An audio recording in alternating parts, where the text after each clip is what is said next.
Good morning, Dan, Mr. Handyman. Today we are doing a deck. We'll restain it.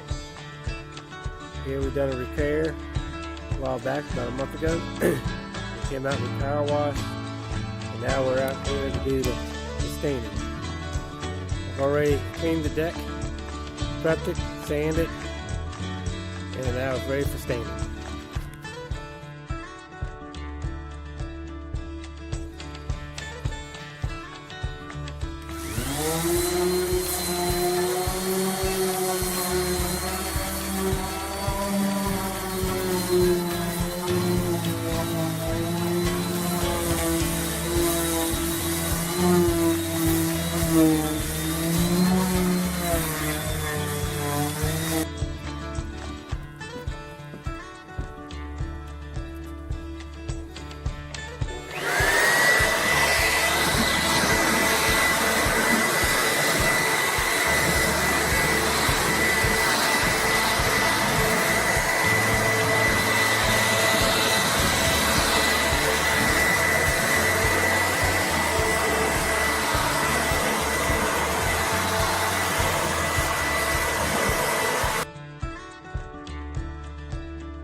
Okay, we're all done staining this deck. You can see.